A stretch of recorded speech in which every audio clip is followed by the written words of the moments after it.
Now, our next guest claims she can teach any woman to be more successful, elegant and desirable, all to help them bag the man of their dreams. After launching an online finishing school for women in 2018, Anna Bay has transformed the lives of thousands of women. She joins us now to share her secrets. So good morning. It's Good morning. Lovely to talk to you. So this has got nothing to do with love. It is all about money. No. Of course, we also would like to have love, but we also would like to have a financial secure partner. Both are important for women in my community. OK, so you basically teach women how to spot a man that's wealthy, I guess. So what are those telltale signs? What are you looking for? Well, you definitely want to find a man who's not trying too hard, because I do think that the cliche does really tell an accurate story. When somebody tries too hard, it's usually for a reason. So if somebody's overly flashy or wear too many logos or something like that, usually affluent men, they tend to be more discreet. Let's say they wear clothing of high quality, but that's not going to have any logos on them. And that's a little trick on how to spot for men. What about you? You say make sure you look expensive, have an investment piece.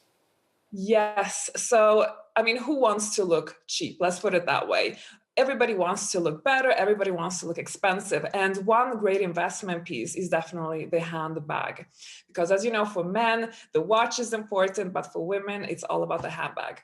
I mean, this all seems quite shallow, doesn't it, really, I feel, like when we're sort of saying this. Do you feel like if... You said, oh, no, of course, everybody wants to find love. But what if you fell in love with somebody and they didn't have any money, but you just love them? Would you stay with them? Or you fall in love with them and they find out you've only got one bag. That doesn't matter. You know, everybody has different requirements of what type of financial security they want their partner to have. For some, the threshold is quite low. For others, it's quite high. I think, you know, we all have the right to decide for ourselves what kind of partner we want. And I don't really think it's in anyone's business. And in anyone's business to also judge if she wants to have an affluent partner. Who says that's wrong? Etiquette is key, you say, drinking champagne. So the way you hold the champagne glass, that's important?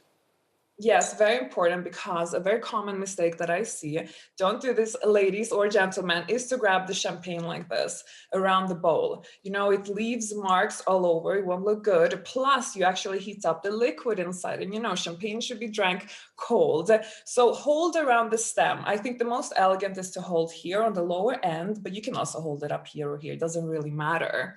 Now, one more thing that I really need to tell you is that people don't use the napkin often enough when they're eating. And I have a napkin here to demonstrate, because what happens when you forget to use it and then you take a sip, you start having breadcrumbs or marks from food there, and that's not very nice. So that's very important etiquette tip to think about.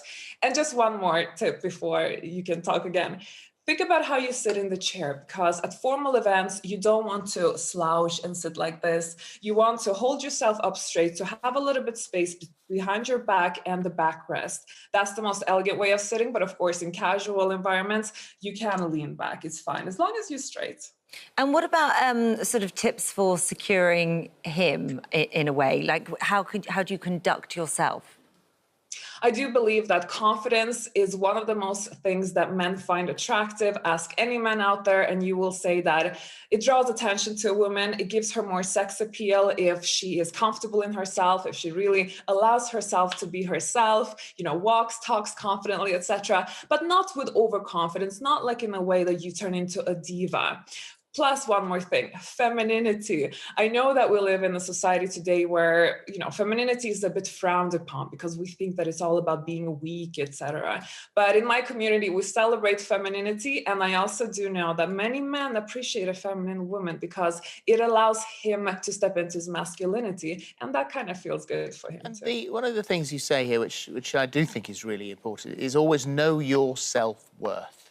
Very much so. It's all about setting boundaries. It's all about not being desperate or allowing yourself to be a doormat. And I do believe that people who are, you know, people's pleasers or doormats or desperate, they attract the bad apples. And unfortunately, many women this way end up in dysfunctional relationships. And I really don't want the women that I teach and women in my community or worldwide to be suffering. I think we have to end the suffering of women. We need to reclaim our power and really set boundaries. It's very important.